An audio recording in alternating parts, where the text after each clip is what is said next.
Oh, good morning, everybody. Apologies. I was just having my morning coffee. My morning coffee.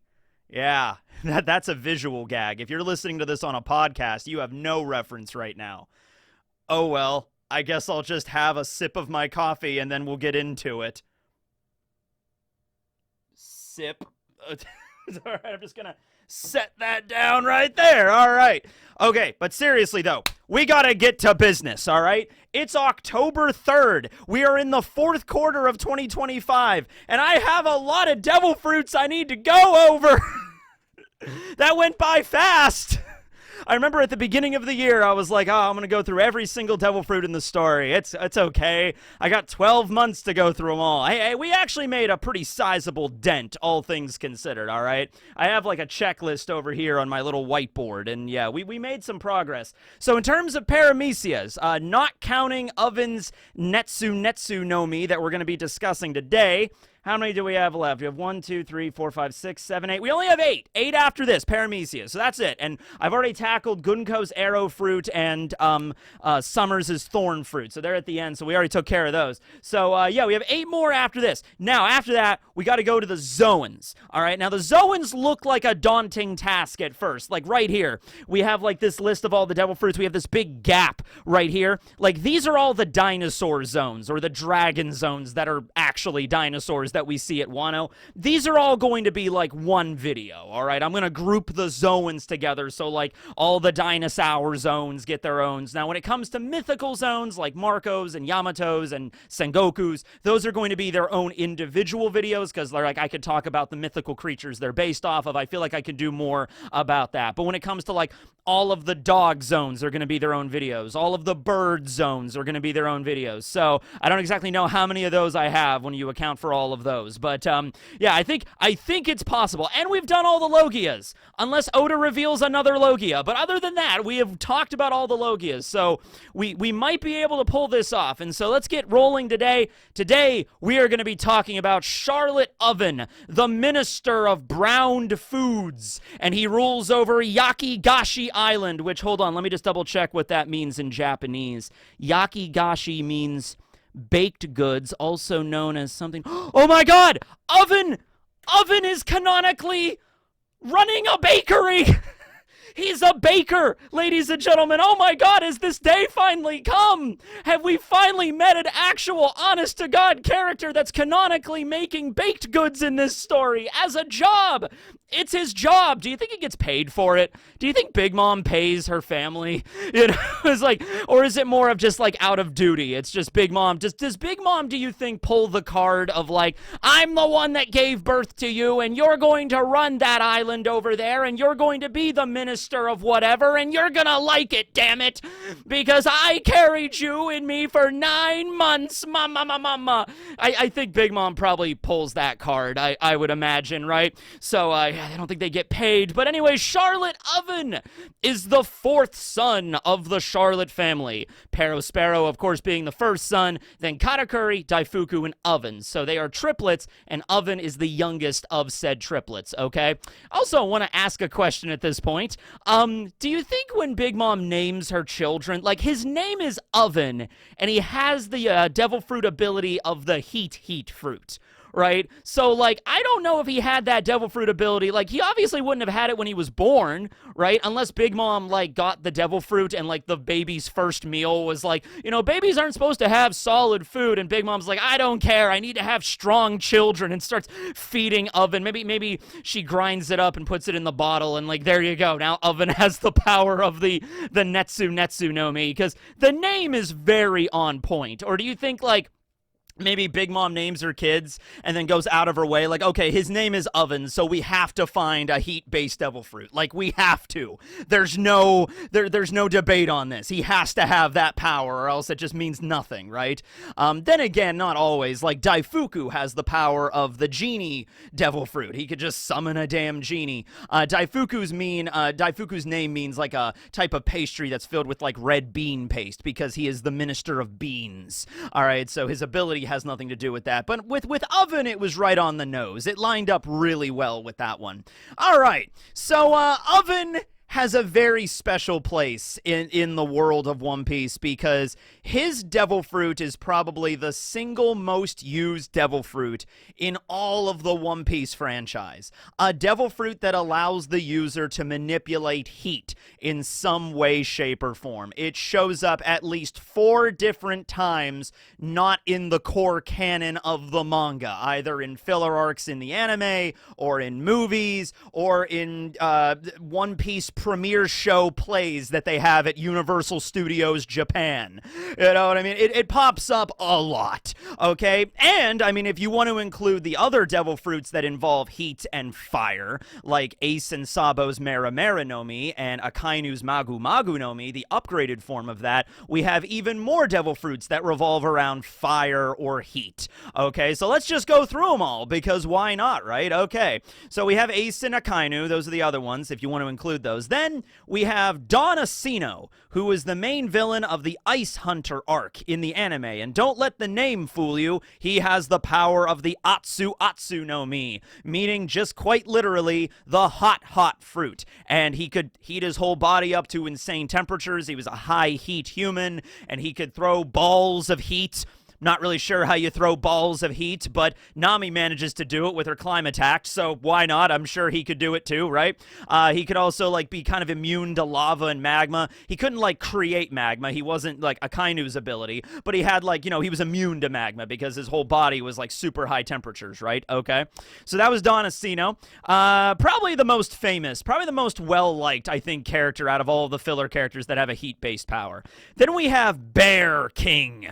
Now, Bear King's power is a little strange. Let me see if I can break it down for you here, okay? So Bear King is the final boss of the second One Piece movie, One Piece Clockwork Island Adventure, okay? And so he has the power of the Kachi Kachi no Mi, or the hard fruit. So it's actually really weird going back and checking out his devil fruit ability. Let me see if this sounds familiar to you at all. He has the ability to harden certain parts of his body. He typically uses this for his arms and his fist, almost vulcanizing them and making them a lot more harder and denser than they originally were. So yeah, it's basically armament hockey. He had the armament hockey fruit. That's when Oda realized, right? Like, Oda was writing One Piece, and then they come to him and be like, hey, Oda, we want to make some movies. And Oda's like, yeah, okay, sure, fine. And it's like, hey, there's this guy named Bear King. He has the ability to make his arms, like, harder, and he can punch people really hard, and he can also heat them up. And Oda's like, you know what? You just gave me an idea. And that's where armament hockey comes from. Yeah, no. So yeah, well, what does this have to do with heat, though? Okay, so in Japanese, kachi is like the onomatopoeia for, like, slamming things together really hard. So, like, if you took 2 stones and smashed them together, that would be, like, the onomatopoeia, kachi, all right? So I think there's a reference to it in Dragon Ball Z, too, because remember when they were training with the Z sword, and, you know, Goku throws that big rock at Gohan, and Gohan slices it up no problem, and then Supreme Kai is like, let's try something with more density, but a little less mass. And so he makes a type of substance. He calls it the hardest substance in the universe, called kachin. And that's why, I guess. And then they throw that at the Z sword. It breaks it, and that's how we get an old Supreme Kai. We're finding out so much about things today, right? So, anyway, yeah, maybe in the sense of, like, slamming rocks together and making a spark, or generating friction or something like that. I don't know. That was his final move. He heated up his fists and he punched Luffy really hard, okay? And that's how that guy goes, all right? But it still counts, all right? Also, Bill from the Silver Mine arc. This was the tie-in to film Gold, okay, right after Dressrosa, right? So Bill has the power of the Gutsu no Mi, or maybe it's pronounced Gutsu no Mi. Either way, he's got guts. It's the smelt fruit. This is a really cool one. It actually takes the angle of a high-heat human and actually goes in a different direction. He turns into a blast furnace, okay?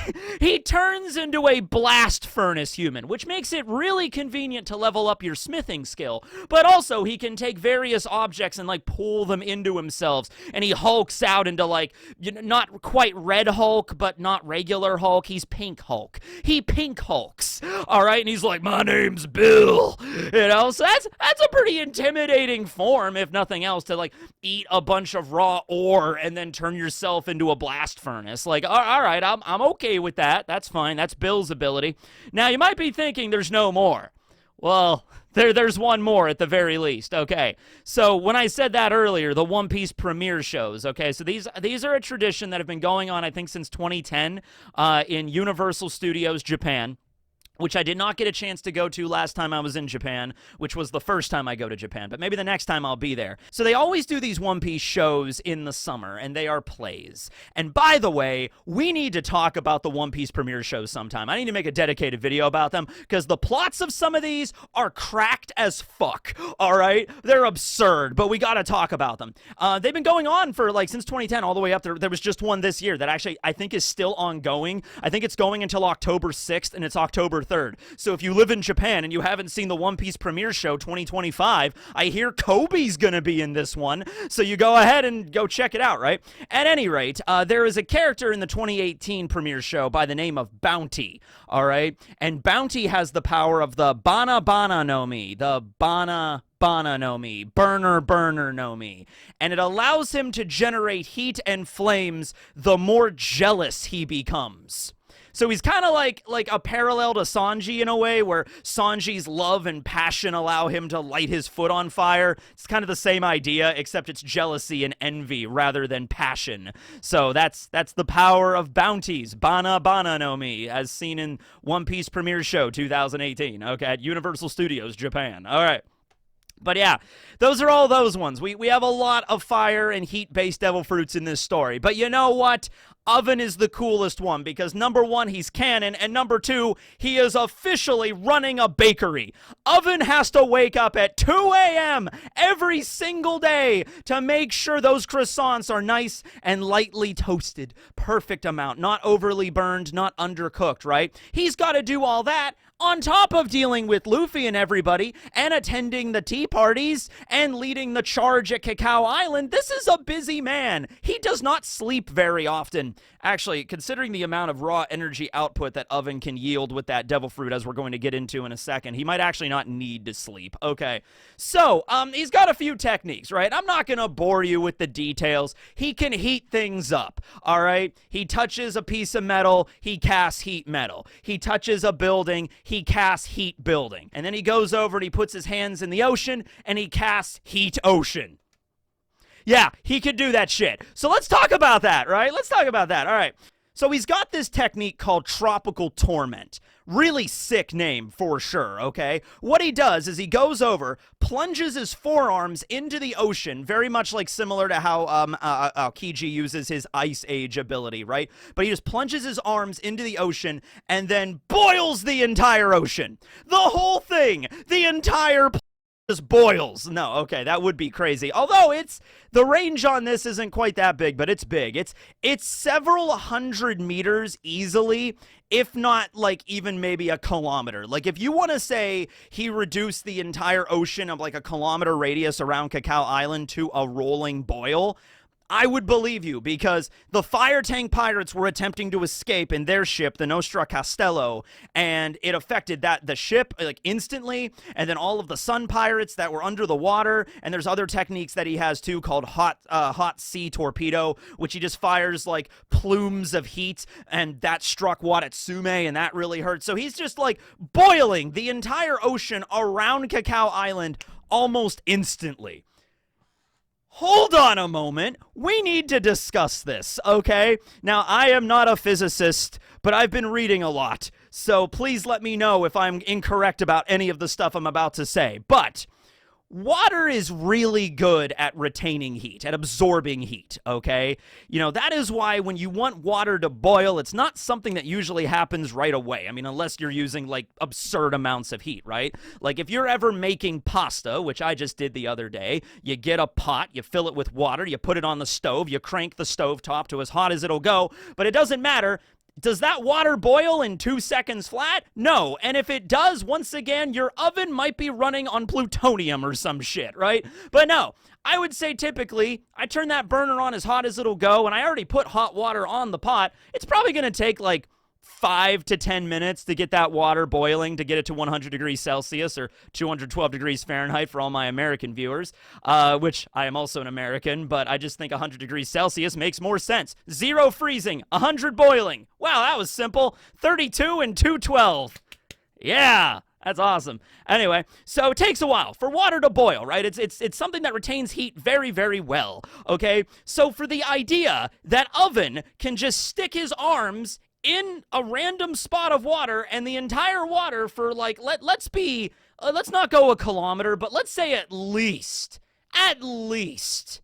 200 or 300 meters of a radius around that island just immediately go boiling point, okay? The amount of energy that it would require to do that. I know we're getting a little bit too realistic here, but this just makes Oven more badass. Actually, it kind of also indirectly makes Pound more badass, but we'll get to that. Okay, we are talking nuclear bomb levels of energy that he has to be outputting, okay? In general, generating heat, like turning electricity into heat, that requires a lot of electricity, right? Okay, and he's just like generating that heat like nothing. You realize Oven could just go and make a power plant. He could be providing electricity to everybody in Totland, right? He just goes and heats up water like that, like it's nothing, puts his pinky finger in the water, heats it up, and then the steam from that turns turbines, and that's how Totland gets power, all right? Like, seriously, he is yielding an insane amount, and somebody that maybe knows more about math can probably calculate it better than me, but it would have to be, right? It's just like, he just like, tropical torment, boom, instant boil. I was like, oh, okay, that's scary. All right, he should have fought Luffy. And also, the idea that we have this with Pound, so Oven uses a naginata as his main, like, polearm weapon, right? And he just heats up the blade and he strikes people with it, which also would cause, like, instant cartilization to a lot of wounds. Maybe that's how Pound survived. If Oven would have just not have heated it up and just slashed Pound, he probably would have just bled out and died, but he self-cauterized the wound or whatever. Anyway, so but that also shows some stuff from Pound here, because Pound took a beating from Oven, as seen right here. Do you understand those fists have the yield of a nuclear bomb? When he struck Pound with his naginata, he was basically striking him with a nuclear warhead, and Pound was able to survive. Man, he was a tanky dude. Honestly, if we reveal that Pound actually had some crazy high armament hockey or something, and that's the reason he survived, I'd be okay with that. At least it gave us something to work with, right? That was the thing. Okay, he was just like how King Elizabello II is famous for his King Punch, the ultimate offensive technique. King Pound of the whatever kingdom was famous for his greatest armament hockey to make a shield for himself. I mean, it's not impossible. Okay, anyway. Yeah, so his Tropical Torment and Hot Sea Torpedo, which are both very effective weapons. Any Devil Fruit ability that allows you to affect the ocean is a big deal. Same thing with Aokiji, Aokiji's weak to water like everybody else, but his natural Devil Fruit ability allows him to, like, kind of freeze the waters, so he's not really... he's still affected by it, but he has the natural defense, right? And he could freeze the water around him, even, like, lower down below the depths to freeze people down there. And kind of the same sort of thing, just on the opposite end of the heat spectrum with Oven, right? Like, running into the ocean doesn't make you get away exactly. He could still burn you apart, okay? So then we have Hot Wind Fist that he used against Peckhams. Just basically a flurry of punches, but every single punch just pushes out a big wave of heat. You know what I mean? And you can get burned from steam. Don't think that you can't. It's happened to me before a little bit, right? Where, same thing. I was, cooking pasta, right? And, you got a boil going and you put the pasta in and everything like that. And it's like, oh, wow, it's really boiling. Got to be careful, And my microwave was right above my stove. So I go go to reach up to go do that, and just like putting my hand like through the steam and stuff, and just like, oh, ow, yeah, that kind of burned a little bit. Yeah. So gotta be careful, ladies and gentlemen. Gotta be careful, right? Did you ever have a moment when you were a little kid where your parents had the discussion of just like, hey, don't mess with the stove? It's like, all right, you're old enough to now, like, you know, turn the stove on and stuff. Don't do that. You will die. You will burn yourself. And I remember being a kid, and I remember always being terrified, by the way. I wasn't scared of fire. I was afraid of like, oh yeah, I don't want to burn myself because that really hurts. And you know, I burned myself before off of like, oh, these are cookies. They're fresh out of the oven. Be careful. And I grab one. I'm like, ah. You know, there was a movie. Oh, what was it? It was Terminator 2. It was in Terminator 2, and I watched that movie very young, probably younger than I should have been watching Terminator 2. But anyway, the opening scene of that movie when Arnold walks into the biker bar, and he's like, I need your clothes, your boots, and your motorcycle. And he just starts beating up all of the bikers. He throws one of them into the kitchen, and the biker lands on, like, the hot grill. And I remember that scene as a kid, and I just remember being, like, cringing at that. Like, oh, God. He's, I'm just like, oh, the pain, right? Okay, so Oven's ability, I would rather deal with like Ace's power, or maybe even Akainu's. Akainu's, I feel, would just incinerate you where you stand. Oven's would hurt a little bit, right? You get like some first, second, third. Are there 4th degree burns? Are there 5th degree burns? You could get 5th degree burns. Oven invented 5th degree burns. I think, okay, wait a minute. Okay. I guess 1st degree burn is just burning like the upper layer of your skin. I don't know if this is true or not. I'm just guessing. I think a second layer, 2nd degree burns is maybe burning down through more layers of your skin. 3rd degree burns, I don't think is reaching bone yet, but I think 3rd degree burns are going to leave a scar no matter what you do, or you need skin grafts at that point. I think there are 4th degree burns, and that does burn all the way down to your bone. Okay, so 5th degree burn is it burns all the way down to your atoms. You know, it burns you all the way down to the quarks that make up the protons, that make up the atoms, that make up you. All right, that's what Oven is capable of doing. All right, now, we also, Oven shows up in One Piece film Red. I mean, of course he does, right? Because red means fire, and fire is heat, so there we go. Oven shows up to represent the Big Mom family there. It's funny that they specifically picked him. I guess Katakuri was busy that day for the movie, so Oven decided to step up for his brother. That was very nice of him. Brule also shows up as well. So anyway, he has 2 techniques in One Piece film Red. He has Heat Match Guy. Heat match guy. So he's like a match, and he's a guy, and he heats up. It's basically the equivalent of, remember when Virgo was in the story and Pico was in the story, and they had their abilities of like, I'm just gonna cover my entire body in armament hockey, that makes me stronger, and then they immediately got destroyed. Once by Law and the other one by Zoro. Yeah, it's kind of like that, where Oven is just like, I'm just gonna heat my whole body up and attack you. I mean, honestly, that's not a bad move, really. And then he has the move that he used against Tot Musica, like the final demon boss in that movie. This is the coolest name for a technique ever. Like, this this is canon, in my opinion. I don't even care anymore. Heat Goat. Yeah, you heard me right. Heat Goat. That's the name of the power. He heats up his head because he has the head, the weird shaped like clover head, and then he just rams into his enemy really powerful with, like, you know, heating up his hair. You know, so he's like ramming into you like a mountain goat. Heat Goat. You know what, Oven? You are the GOAT. You are the greatest of all time, Oven. You know, you wear that medal with pride. You know, you're ranking higher than Katakuri and Daifuku and Perospero right now. Perospero's not even cracking like the top 10. He's way down there. Oven, you're my favorite of the Charlotte family right now. Bar none. Okay? There you go.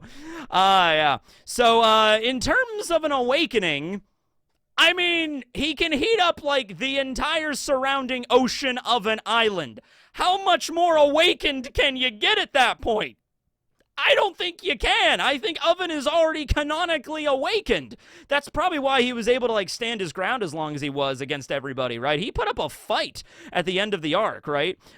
So yeah, I mean, like, I guess the ability is like just like heat wave or heat zone or something like that. He just opens up like a barrier, a perimeter around him. So you know how like Nami makes her balls? Sorry, you know how Nami makes her orbs with her magic rod? I'm sorry. You know how Nami uses the climb attack to generate heat balls? whatever. Anyway, so it's like that, but imagine it would be bigger, right? Like it's just like it's like Law's room, okay? Except it's red and it covers like the entire island, and it just opens up a heat wave, and he just like turns out, and if he can boil the ocean like that, he could probably turn whatever terrain he's standing on into a desert in probably less than like 30 seconds, okay? So you could be fighting an awakened oven on an island that has a nice lush forest and grasslands and flowers and everything, and everyone's happy. It's like out of like Bambi or something. And then all of a sudden Oven just shows up and he's like, "Awakening! Death Valley, Heat Zone," and then the whole place just immediately shrivels up like Yamamoto's Bankai. Like, all of the trees die, all of the moisture gets sucked out of the ground, the grass just dies instantly, just, and then if he keeps the ability up for long enough, it literally just turns into a desert, okay? It just turns into a straight-up desert that he's fighting in at that point. And then Crocodile rolls up, and he's like, "This is nice. This is nice. I think you and I could team up. We could do some cool things together. You want a cigar?" And then Oven would be like, "No, thank you. I don't smoke. I'm a baker. I have dignity. You don't smoke cigarettes when you cook. Looking at you, Sanji." Sanji's like lighting up a cigarette like, "Oh man, I really gotta quit this. I really gotta quit smoking." You know, just like, yeah. And then Oven walks away from Crocodile and Sanji, refusing to join either of them, because he doesn't need the pirate life. He doesn't need to even work for Big Mom. After this whole story is said and done, I'm sure Oven will be there for the final battle. But after this is all said and done and Big Mom is dead and in the ground for certain this time, I want Oven to go off and start his bakery. I want him to live happily ever after, because Oven deserves it. I'm not even mad he attacked Pound. Honestly, it's like, Pound should have died there, straight up, right? So I'm not going to get mad at Oven, you know what I mean? I was like, that's no point there. It's like, whatever. He was doing his job. You know, Oven, actually, you know what? Honestly, Pound attacking Oven, that was like, I mean, Oven attacking Pound, that was in self-defense, because if I remember correctly, Pound picked up like a giant like tree trunk and slammed it over Oven. Oven was just like, all right, this is self-defense at this point. Boom! You know? Yeah. Okay. Well, anyway, that's the heat fruit and all the other heat fruits in the story, all 6 of them. Hope you enjoyed. Next episode will be still in Whole Cake Island arc. We're going to be talking about Stroizen's cook fruit. The ability to turn anything into food. Honestly, I think I would still go with Oven's fruit, because it has the ability, it can't generate food, but he can make food edible. He can pick up a pack of weenies and he can instantly grill them. He is also the barbecue master, ladies and gentlemen. I can see Oven working at a barbecue and he has like the apron, it's just like kiss the cook or something like that, or like grill master, you know, or something like that. That Oven is the grill master. Okay. Yeah. Anyway. Hope you enjoyed. We're going to get through the rest of these. Maybe, probably. If it comes to December 31st and we haven't talked about all the devil fruits, I'll just be like, throw all the last remaining devil fruits in one video. All right, every single other zone we haven't discussed in one video. Let's go. All right, hope you enjoyed, everybody. This will be Techig, signing out.